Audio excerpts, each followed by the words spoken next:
Hi, everyone, and welcome to the Paddle Pod, your weekly podcast covering professional paddle presented by Hugo and Gons. We're on to episode 94, and as always, joined by my co-host Hugo here today.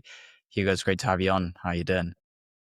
I'm very well, thanks, Cons. And I apologize immediately to our fans because I don't have, well, our usual kind of equipment as per se. I am missing both the microphone and the camera. I'm away for the weekend, and to be honest, it completely slipped my mind. However, it should be absolutely fine because the AirPods work well. And I think the camera with kind of natural light, it should be fine just using the Mac camera. But guys, don't worry. Next week, I'll be back to my best. Yeah, I mean, Hugo, you're forgiven this time. No, but anyways, I mean, the content will still be good. I mean, we're gonna have a quite an interesting and entertaining discussion, I think. I mean, there's no paddle to commentate, of course, but I do still hope that everyone kind of enjoys the effort that we put into to connect, to speak to you guys, and to chat about paddle, because there's probably still a lot of things that we do want to discuss, and it's still quite interesting to talk about maybe things that we don't normally talk about outside of the normal tournaments, because a lot of the times we don't really have the time to maybe go a bit deeper into certain topics, given that most of the time we focus on the actual day to day of the tour and the tournaments themselves, which kind of take more protagonism in the episode. So sometimes it's also quite nice to have this downtime to talk things on a more broad basis, and kind of delve a bit deeper into certain topics. And I think this is one episode that we will get to do that. Definitely, and I think probably for a lot of our viewers, the tournament reviews have probably been a bit boring recently because Coello and Tapia just don't stop winning, and Chingalan always make the final. I mean, I know the start of this season has been slightly different, but honestly, over the last year, it's been pretty similar overall, I'd say. So hopefully, this is quite refreshing. And yeah, maybe to kick things off, obviously, what we mentioned last week was that one of our focus areas was talking about, well, the imminent future of Chingalan. A lot of rumors out there saying that Galán might look elsewhere, given that it's now 9 months since Chingalan beat Coello and Tapia. It really doesn't feel that long. I don't know whether you agree, but Yeah, it doesn't it's almost feel a like it. year. Well, it's amazing. So yeah, 9 months since Chingalan beat Coello and Tapia, and obviously they're the most immediate chasers for the number one spot. No other pairs really near. So I think also due to the visible signs of frustration from Chingalan in recent tournaments, even in the last one, people are a bit worried that, as I say, Galán particularly might look elsewhere because he probably thinks that individually he's at the level to be competing with Coello and Tapia, and he might look for someone a bit more aggressive that kind of fits today's paddle landscape that, as we've discussed many a times, is more focused on power, smashing, aggressive volleys, etc. So it is true that I've seen Chingalan already training now that there's a bit of a break in the calendar, and I've seen them both post on social media about their training sessions, and they still look in sync. So maybe it's a bit pointless to talk about Galan's potential partners, but Gons, maybe how has your opinion evolved compared to last week? Are you thinking that it's more likely that Chingalan stick now that they've posted a few things online? Do you think they'll still split? What's the time scales that you're managing? Yeah, well, I mean, it's funny because that was literally the first question that I wanted to ask you to introduce this topic was, do you think that we have a break now, right, for like nearly a month? And do you think this was going to be the time that they potentially split? Or do you think that maybe they'll wait until the summer and split, or maybe they don't, right? Maybe you don't think that they'll split at all. I mean, to be honest, I think, and I've always kind of been managing this. I mean, I think they'll end up splitting for sure by the end of the season. If I recall correctly, maybe I suggested that they were going to be the first pair to split at the beginning of the year. Yeah. So that was on my prediction. And I still think that way, that they'll definitely split. Now, whether they do it now or in the summer, which seems like the kind of logical place to do so, given that there's a bit of a break and you have the potential time to train with, at least your new partner or something like that. I think probably more summer will be the time frame, I think, because if I'm not mistaken as well, from a calendar point of view, we'll have at least another major being played, and by that time we'll have definitely a couple of more tournaments. And if things don't change by then, which I definitely don't like, I don't think they will, to be honest, it's almost like just pointless to go on. And I think at that time Galán would have given it a fair shot to say, hey, I've tried all my bullets here. It's been a year since, or more than a year maybe by that time, since we actually have beaten them, and we haven't really gotten any better, or we haven't like made any progress towards getting to the number one spot, or at least getting to the level that Coello and Tapia are showing. So so I think by then it would be a logical conclusion that they've kind of wasted all their chances, and they've tried everything they could, and they still haven't managed it. It does seem like now as well, for the upcoming tournaments, they are at least signed up as a pair. So it does seem, and as you mentioned, due to the training videos and stuff, so it does seem like they'll continue this run, at least for now. And I think they will. But for me, summer seems like the logical time to kind of bring this to a stop. Now, having said this, I will also say that we've seen these pairs just break up in random times, where maybe we think it's logical that you do it when there's like a nice break and you have time to pair up with someone else and train with them. But I mean, if we remember the split Lebron and Galan, that was like super abrupt, had no time whatsoever taken into consideration.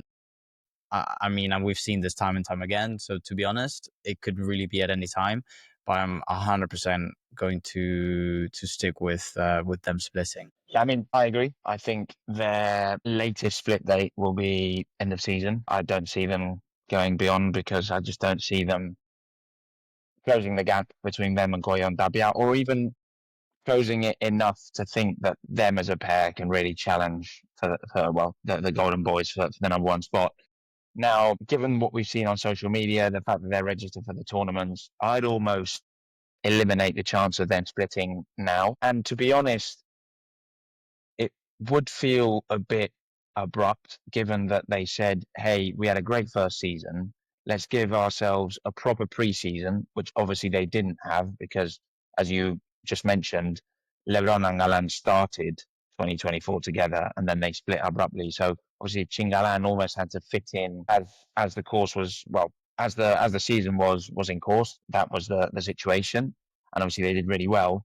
But they said, well, both players have said a lot during pre-season, at the start of the season, interviews, etc., that they needed that time to try new things, to try new kind of plays, etc. And I do think that it would be a bit abrupt to call it quits now, given that realistically, I mean, how many tournaments have we seen involving all the top pairs? Five, six, something like that, maybe six, which really isn't that many. And Chingalan have won two of them. So that's kind of my objective point of view now, or rational point of view. So based on that, my gut feeling is that they will stick together until the summer. And if they don't beat Goya Dabia between now and then, and even if they do, but they have like a couple of bad losses, say they lose to a much lower ranked pair or something like that, I think it will be Galán who says, hey, sorry, Chingotto, I want to end this and look elsewhere. So maybe it's a good time to talk about Alan's options, right? Which we have discussed so many times. But yeah, maybe Gons, do you want to kick off with who do you think would be on Galan's shortlist? How big are we making the shortlist? Can we say, I mean, to be honest, as long as you want, because I don't think he will really shortlist that many players. Yeah, no, I'll give kind of my considerations, and then what I really think it's kind of definitely more realistic, let's say. But I mean, the key question for me, right, is do you go down the same path that you've gone through with Chingotto, which is do you kind of go for a classic forehand player, or do you go for a very aggressive right-sided player, which can be both forehand, like your more modern type forehand players, which also are very good at smashing, or do you go with a lefty, right? Kind of how Koy and Tapia are doing right now. So, I mean, I think it's very clear that Chingotto is maybe the best four-handed, right-handed classic player, right now, even better than Nenno. And it's currently not working. And obviously, Chingotto has the most points for this style of player. So it kind of feels weird to go for the same type of player that has less points and is not better than what you currently have. Because realistically, I do think that Chingotto for that type of player is the best option out there right now. I mean, having said this, I think options that could have been realistic, I mean, not so long ago, such as Martín Nenno, I think that probably takes a bit of a backstage. But anyways, I think it's interesting to consider a player like him. He does, I would say, have a little bit of a better smash, or at least a bit more offensively than what Chingotto does. But he's the same kind of style player as Chingotto. I think then, I mean, even potentially there, you could include maybe Edu Alonso, which is kind of maybe more of a hybrid between that bit of a classical, but also a bit more offensively. But I mean, that's just a bit of a reach, obviously, point wise, still quite young. So then I guess you go on to the more aggressive style players. And I think for me, the key here, you've got obviously Yanguas, I would say is kind of the prime candidate. I think you also have Libak, which I think is a very interesting option. And then talking about lefties, Cardona is one that obviously comes to mind. And I mean, maybe this is a rogue shout, maybe not, but John Sant as well. I mean, to be honest, we've seen Galán pairing with him before, and he is a lefty. He does have a decent amount of points. I mean, he is aggressive. So maybe that one as well. But if I would have to give my definitely, let's say, top two candidates out of these, I would say Yanguas number one would be my first candidate. I think he gives Galán quite a lot on the offensive side of things. I think he's still very solid defensively. He's matured a lot. I think he's ready to take that step to kind of challenge for a number one spot from a mental standpoint, from a physical standpoint. And he also has like a ton of points, right? I mean, he's up there in the rankings. So I think Yanguas would be a very logical conclusion. Maybe the downside, and kind of this is what we've been hearing around the tour and stuff, is that, you know, Yanguas does seem like he is a bit of a harder character to deal with.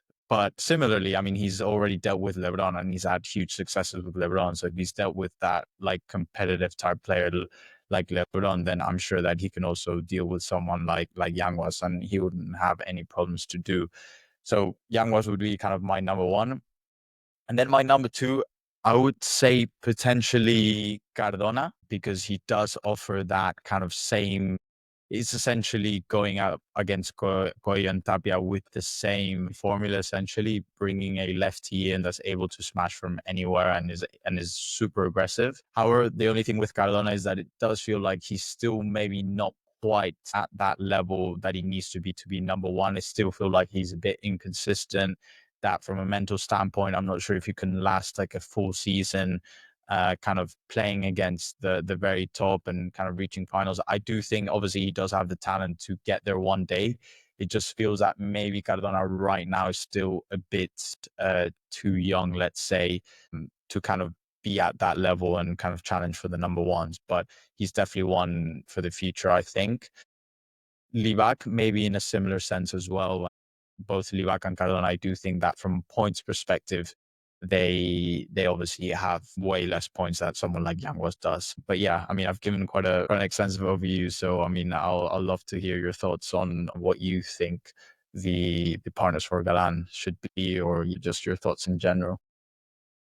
I think all the options you've discussed are potentially viable, but I'm going to be blunt. I just think there will only be two names on his phone for him ready to call them, and the names are Yanguas and Cardona. And I tell you why. I just think the Nenno is too conservative. It's too similar to what he currently has with Chingotto. I'd be surprised if that really changes things up. So I think he'll exclude that option because of that. LeBron, for obvious reasons, I don't think is a current consideration for Galán based on Yeah. their I mean, personal I didn't relationship. even consider LeBron, to be honest. But yeah, of Yeah. course, LeBron would be amazing. I mean, without a doubt, I think from a performance perspective, he would be the number one candidate. But I genuinely think Galán right now does not consider it, at least for now.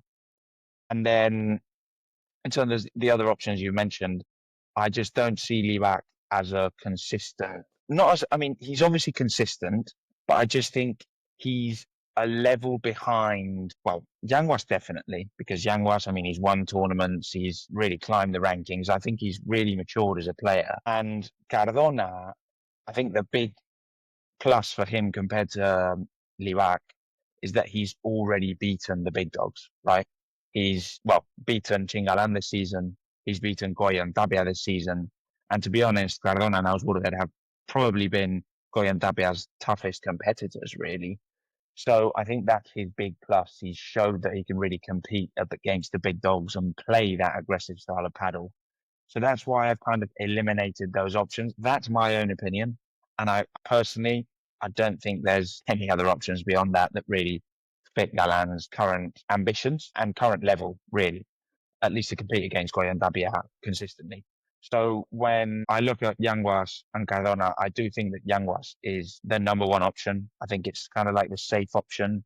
As I say, he's probably demonstrated that he's a bit more reliable than Pablo Cardona. We've seen how Pablo Cardona, when he was playing with Paquito, kind of went missing in the big matches, made mistakes in the big moments. And even though he's having an unbelievable season with Alburgues, you still, I still think that he's a level behind Yanguas in terms of consistency and maturity. So I think that's kind of Yanguas' big plus. And also obviously the point situation, because Yanguas currently sits on about 7,500 points in the FIP rankings. And I don't think Cardona, I think I was just looking at it, he's around the 4,000 mark. So what that would mean if Galán paired up with either of them, Galán with Yanguas, funnily enough, would still be the second seeded pair. So Galán really would not lose much from a points perspective if he decided to split with Chingotto and team up with Yanguas. He'd even have a couple of thousand points kind of gap between them and the third seeded pair who are currently Stupan Lebron. So I think all those reasons really solidify Yanguas as the best option.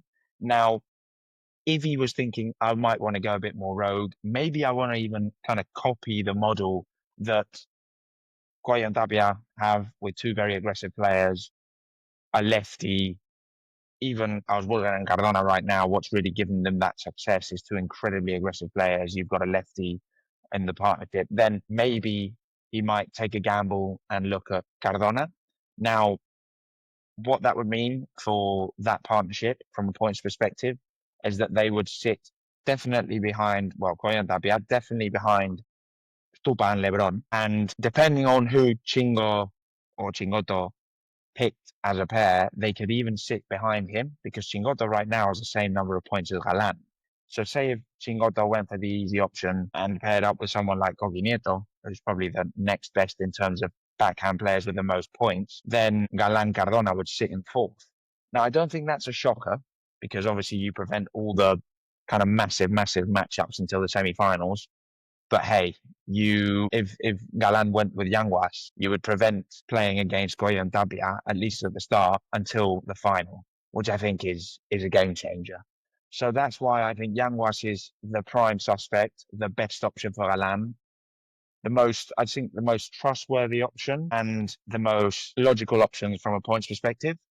But Cardona has an interesting angle if he wants to go for a kind of, hey, I'm going to copy Coello and Tapia's model. I'm going to go for an ultra aggressive partner who matches my game style and see what happens.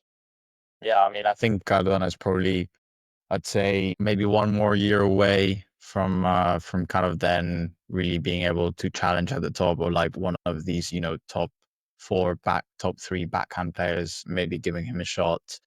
But I think it was quite interesting that maybe you discarded Livac very quickly. And just going to play a bit of devil's advocate. I mean, I think as well, I've already mentioned Yanguas is definitely my preferred choice. But we did see Livac beat Yanguas in the final of a World Cup last point. I mean, the match couldn't have more importance or more leverage than it did. And obviously Livac, I think, rose to the occasion, and potentially that was Yangua's like worst match that we've seen in a while. So I kind of just wanted to ask you: do you think really do you think that Livac would be a kind of bad option, or do you think it's close, or yeah, how do you see that? I mean, I know it's just one match and just playing a bit of devil's advocate, but I mean, it was a very impressive performance, and yeah, I mean, he definitely feels like a very similar player to Yanguas from a stylistic and from the amount of shots that he has and all of that. Definitely. And for example, I mean, Livak's backhand volley is probably in the top 3/5 out of all players on tour. So he has shots that are, well, and his Vivora obviously is amongst the best as well. So he has very similar shots to Yanguas, as you say. He's a very, very similar player. I don't think he's far away from being considered an option for Galán. Definitely not. And hey, I might be totally wrong. And as you said, he's performed at probably the biggest stage. I mean, World Cup final representing your country against Paquito, one of the legends of the game, and Yanguas, who is the guy we're comparing him to. So he's done that, and also he's had an unbelievable start to the season next to Tello, right? I mean, he's beaten very good pairs, very solid pairs. So there's an argument for him. I just think that when you consider who Livac has beaten, I don't think he's beaten Coello and Tapia, if I'm not mistaken. And I think that might be something that Galán might be worried about. And also, I don't think he's beaten Stupa Lebron, if I'm not mistaken. And he might not have beaten Chingalan either. But I just think when you look up at those matchups against the top players currently, he hasn't managed to do that. I know the World Cup final is obviously a big exception. I know it's not the same if obviously Livac playing with Tello is not going to have the same aspirations as Livac playing with Galán, because Galán is obviously a few steps ahead compared to Tello. But I just think that he's maybe lacking a little bit more experience. And I have seen Livac in this season when Livac and Tello have lost. I have seen Livac being kind of responsible for the pair's downfall, and sometimes he goes a bit off in matches. And hey, I'm not saying that Cardona hasn't had those moments. He definitely has. I'm not saying that Yanguas hasn't had those moments. He definitely has. But I don't know why. I just have a feeling that Livac is slightly further away from that top prospects pool of players for Galán. And also, one final point, Livac's point situation, he doesn't even hit the 2,000 mark. So again, I think that would be another reason for concern from Galán's perspective. But hey, I mean, as I say, it's my opinion, and it'd be great to hear obviously what our fans have to say, because they might say, Hugo, you're nuts. I mean, Livac's literally proven himself on the biggest stage in the world, and he's having one of the best starts of the season compared to other forehand players. But I don't know, it's just kind of my gut feel. No, I mean, I would agree with you. Like I said, I do think Yanguas is definitely my number one choice. I mean, you kind of, I think, put it very, very correctly in the sense that they're very similar players, and with one of them at least, you're not, you don't have to take as much of a risk, right? Because you're still going to be the number two seed. So it would make a lot of sense for Galán to go with Yanguas, at least initially, and then you let Livac develop. It's very interesting. I mean, I think maybe I have a final question, because we've talked a lot about Galán, but I mean, there's another person that's being affected by this potential split, and we haven't really talked about him, but I think it's quite interesting, because where does Chingotto go from here? Oh, it's such a good question. And obviously, Gons, you and I spoke about that. We spoke about this side of the bomb, obviously Chingotto, and who does he look for and what are the best options for him. I mean, he has a boatload of points. As I just said, I mean, he's got the same number of points as Galán. So he's going to be incredibly attractive for all sorts of players. And also he's proved himself. I mean, let's be honest, he has been the second best forehand player for the last year and a half after Coello. Now it's when we're seeing that maybe Lebron in a head-to-head could potentially be a step above, but he still hasn't beaten him much. Now we're saying that Yanguas could potentially offer something slightly different and more aggressive. But again, I mean, Chingotto has proved himself. Credit where credit's due. Chingotto is an unbelievable player. I think I mean, so many players on the tour are going to be pumped to have the option of receiving his call. Now, my preferred option for Chingotto in terms of who I think would match his game style and who I think would say yes to him is Alejandro, because I think he would offer Chingotto that ultra aggressiveness that he lacks. And well, obviously that is the complete opposite to his game. And we've seen how Chingotto and Galán has worked really, really well. why wouldn't Chingotto and Augsburger work that well? I think also Chingotto would be a great figure for Augsburger to learn from. His dedication, his mentality, not giving up, always trying to, play that extra ball. So I think Augsburger is a great option for Chingotto. And obviously, probably the other one that comes to my mind, because Gons, I want you to share your views on this because I think you went for quite a spicy option. But the other one is obviously Coqui Nieto, because say Galán picks Yanguas, who seems to be the most. Say if we were betting on the market, he would be favourite in terms of Galán's next partner. When you look at the points perspective, Coqui Nieto would be the player that would offer Chingotto the highest point situation. And funnily enough, I think I told you this, but Chingotto Coqui would be seeded third if Galán chose Yanguas. I mean, they would be above Stupa Lebron, which is amazing. And I think that would obviously help them a lot during the draws. Who would be able to win a point against Chingotto and Coqui? Not many players. But it is true that I do think their game styles are too similar. I think they would struggle to finish points. And we're seeing how Chingalan has struggled to win points and finish points against Coello and Tapia, but also throughout other matches, they've had moments where they've struggled to finish the points. I mean, I can't even imagine what that would be if Chingotto played with Coqui. I think that would be, yeah, maybe too much of an ask for them when you're thinking about the pair challenging for trophies and tournaments. But hey, those are my initial thoughts. Scott, what do you think? Yeah, I mean, I think I really like. I mean, both options. I think they're very valid options. I think from on the Koki one, it does seem like it would be the most logical fit from like a points perspective. Obviously, you think that it's the kind of pair that would be interesting to see for like one tournament, and that's it. You just want to see them play, just to see like, okay, how are they going to win points and how are they going to get beaten? Like, I think it's the kind of partnership that after one tournament, you're like, yeah, I kind of seen it all. I kind of want to like maybe move on to something a bit more entertaining. No disrespect, of course, at all, because they are incredible players. But from a paddle perspective, it does seem like they don't necessarily fit. Like they don't complement each other's weaknesses, let's say. So from that sense, maybe they do start together and then they eventually find something that's a bit more that would adjust a bit more to each other's games. Now, Ausburger is definitely one that would fit what Chingotto needs. Very similar player to Galán in the sense of just how aggressive he is and how good he is from an offensive point of view. And it would be actually super interesting to see. I think it would be quite fun to watch. And also kind of how you mentioned, maybe Chingotto can also give Ausburger a bit more of a, just make him a bit more calm and kind of read the situation better, kind of learn how to play the kind of more important points better, kind of the things that you kind of need when you start developing and when you're still young. So that would be also, I think, very helpful for us.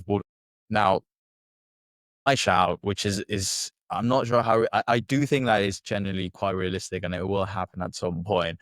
I think that Chingotto is definitely going to call this person. Now we have discussed this and you say that this is no way it won't happen. But I mean, I guarantee that Chingotto is going to call this person. I'm not sure if he will say yes or no, but Juan Tello. I think that the return of Tello and Chingotto is definitely on the cards, and I would love to see it as a fan. I mean, that would make me so happy, and it's such a partnership that I think we all loved, and I think that now with Tello getting back to his best game and with how Chingotto has developed, I think that they will do so well. And it kind of feels like, I mean, both players, I think, have developed since they've both split. I mean, especially Chingotto has had like a meteoric rise, and Tello is the kind of player that is exactly what Chingotto needs. I mean, we know that they get along like a house on fire. I mean, Chingotto is, I think, the godfather of Tello's son.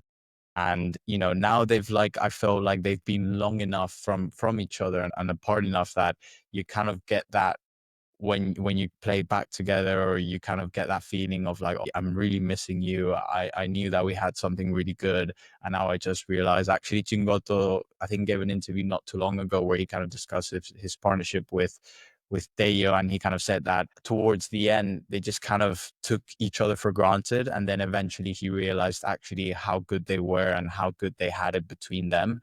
and kind of he felt that they kind of lost this. So I mean, maybe this is kind of the romantic kind of paddle fan in me speaking, but I think it makes a lot of sense. I mean, from a points perspective, obviously Tello has taken a kind of a bit of a dip to what he was in the last few years. But for example, he's still ahead of Arturo. I think Tello is playing his best paddle at the moment.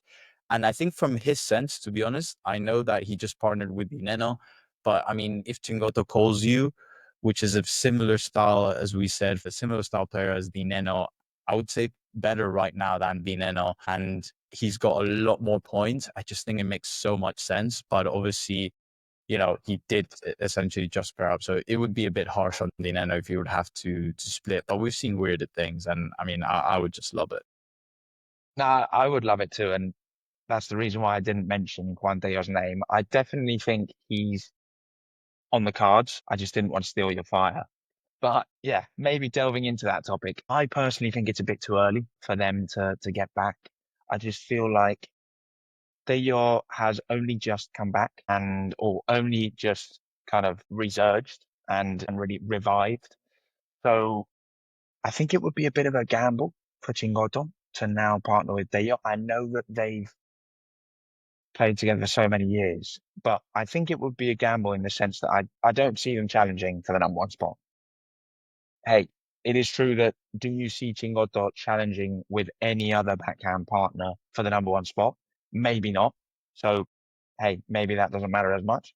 But I don't know. I have a feeling that Tello might think, and even Chingotto, they may think, hey, we will play together again at some point, but let's delay it until, well, even as much as we can whilst we're still in our prime, because it's going to be good for both of us. I mean, we've seen how much Chingotto has improved when, I mean, since he broke up with Tello.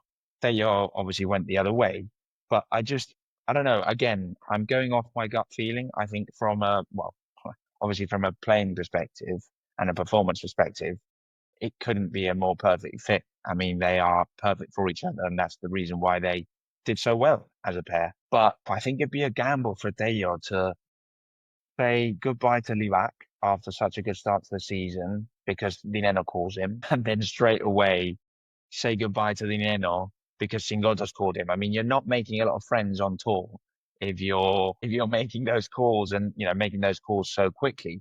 But I do agree. I do think he's an option.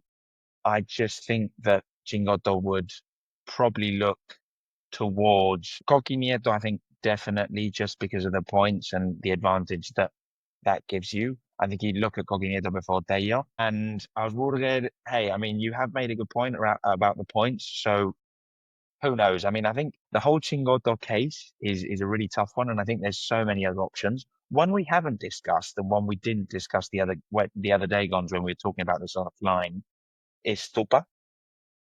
Yeah, I thought about it. From a points perspective, Chingotto Stupa would be the second seeded pair. I mean, by quite a gap. I mean, even if Galán teamed up with Yanguas, they would have fewer points than Chingotto Stupa, at least for the start. So, I mean, that would be a huge advantage for Chingotto Stupa being the second seeded pair, not having to face Coello and Tapia until the final. So, do you think that's an option? No, it is an option for sure. I just don't know if Stupa would be willing to let go of LeBron. That's the That's main my thing for question. me. Yeah, but I mean, who knows? Because maybe the attractiveness of being the number two seed and essentially not having to face Goya and Tapia until the finals is a very attractive proposition, right? And you do go with a player, at least from Stupa's point of view, in Chingotto, who's very similar to Nenno, and maybe they could replicate some sort of formula that he had with Nenno and that success. But I do think that he will give it a shot with LeBron, and he'd rather stick it with LeBron just because of LeBron's ability and the fact that he's way more offensive. And in that sense, they've also, I think, given Koy and Tapia some trouble. At least the start of the season, they made that final in I can't remember was it the first tournament. So we'll see. I mean, I could very well see like a for example, if they split, if Galán and Chingotto split, let's say in the summer, I could very well see Chingo going for Koki, let's say for just like to finish the year, where they're kind of making semifinals consistently. and then potentially towards the end of the year, then I don't know, maybe by then Tello's had an amazing season and he's fully motivated and everything, then giving him a shot. I would agree that Koki would seem like the most logical fit. I think another option that we haven't really discussed is Garrido, but we have seen Garrido. I mean, obviously Garrido has more points than both Tello and Augsburger, and he's a very similar type player, but he hasn't had the best sort of seasons. He's already been Chingotto's partner and they did okay. Obviously, that was, some years ago. So both players have developed. But yeah, I think that maybe before going to Garrido, he would, go somewhere else. Yeah, I mean, it's strange because obviously we're saying Coquinito would be his best option, but we're basing that only on the points because from a play style perspective, Well, Garrido would be a better fit, Tello would be a better fit, or do you disagree? no, I think that they'll still be a super good partnership. I just don't think that they'll. I mean, when I think about Koki and Chingotto, I don't see it as a long-term project to be able to challenge for the number one, right? So I think even when they're kind of looking at the situation, they're probably thinking like, yeah, this is not, we just have a ceiling. Like our ceiling is very low. But I do think that there's super strong partnership. I would, I would be very surprised if they're not consistently in sort of the semifinals. Obviously, if you get a tournament that's like completely outdoors and conditions are what they are, then maybe they suffer if they have to meet in the road.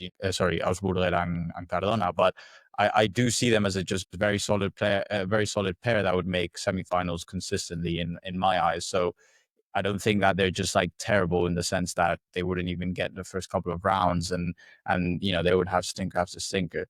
So it's just that when I look at them, I see them as a very low ceiling and no potential whatsoever to challenge for the number one. So I just think that from a long term perspective, the kind of project is dead. But I do think that from a tournament to tournament basis, they are super strong and that for me, they're easy kind of contenders to at least to get to the semifinals.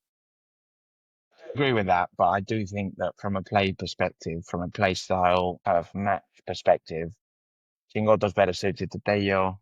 Chingotto's better Yeah. suited to Garrido. He's No, no, better suited to 100%. Augsburger. There's so many players on that list. I mean, as we've said many a times, Goki is almost like a forehand player on the backhand. Incredibly good defensively. His transition is unbelievable. He's one of the fastest players and fittest players on tour.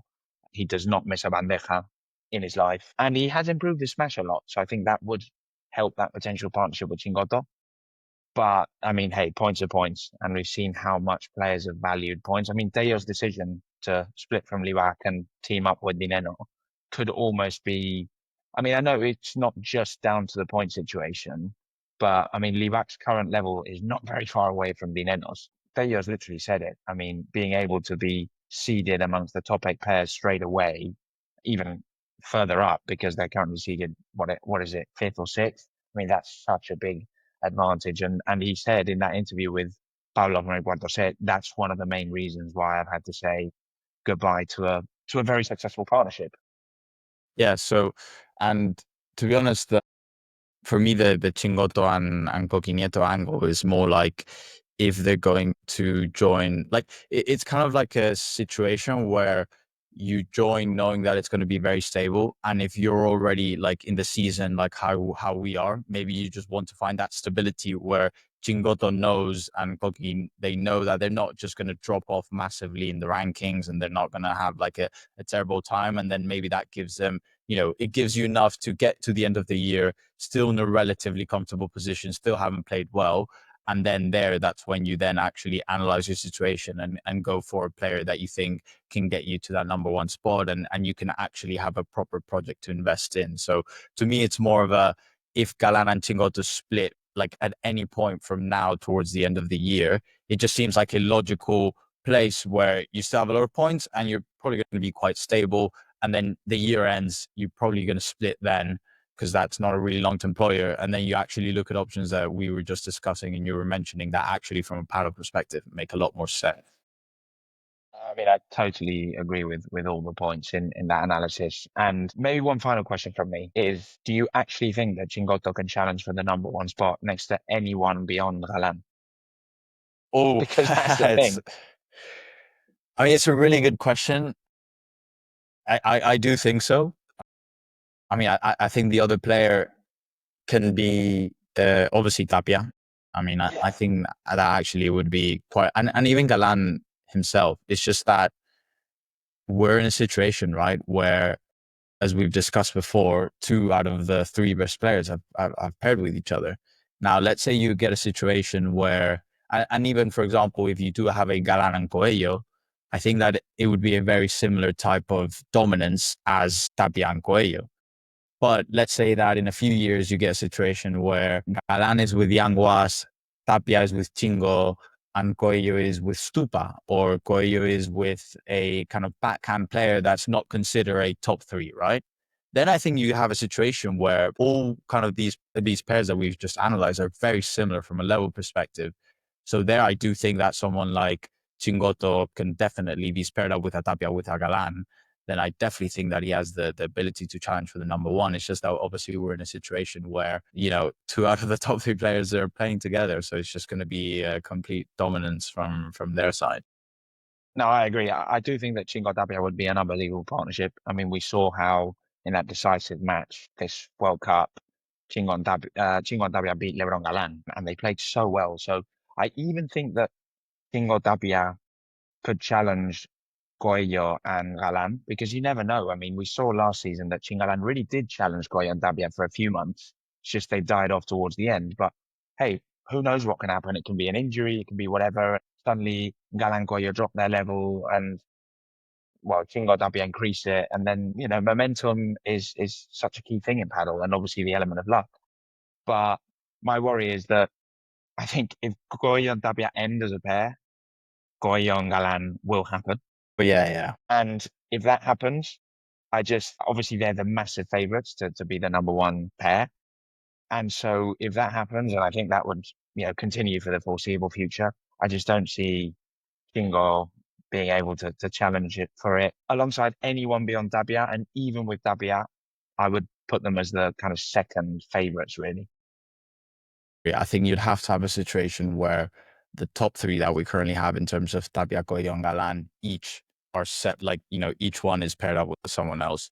And there, actually, I think it would be super interesting, super entertaining, and very competitive. But if you do get another Galán Coello, I just think it'll be very similar to what we're seeing with Tapia and Coello. And the thing is, my worry is that I don't see the top three players separating because why would they? I mean, why would you do 100%. that? And if they did, sorry, if Galán Coello happens, I actually think Dabia could even be inclined to look at someone like LeBron.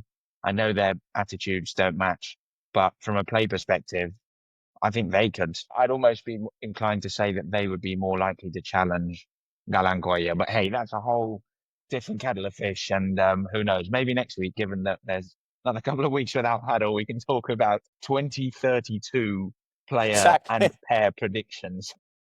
Yeah, exactly. We're gonna get deep down into like the junior rankings to start analyzing the potential of some of these players. And exactly, I mean, just to finishing on that note, I mean, Tapia, LeBron, even though, as you say, maybe they don't get along. I mean, being honest, they could be my two favorite players from a stylistic point of view and the ones that I enjoy watching the most. As we said, I don't think their personalities match, but hey, I mean, if they join up with an objective of becoming the number one seeded pair in the world, who knows? I think they can match. I mean, Dabby is so chilled and he's had all sorts of different pairs and personalities. Players next to him, obviously, he's played with Bela, he's played with Sanyo, he's played with Coelho, and he's really worked with all of them. So why wouldn't he work with LeBron? I mean, I don't think there could be a pair with more magic than Dabby and LeBron. 100%. But yeah, I mean, I do hope that everyone's enjoyed this episode. Please leave us your thoughts. Who do you think? What do you think Galán and Chingotto are splitting? When do you think they're splitting? And who do you think will pair up with each of them? I think it's one of the more interesting stories, I think, so far in the paddle world. And I think that it'll continue to get quite interesting and quite hot, I think, as we progress towards the summer break. Hugo, as always, it's been a pleasure to have you on, and we'll catch you next time. Cheers, guys. Cheers, guys. Have a great week.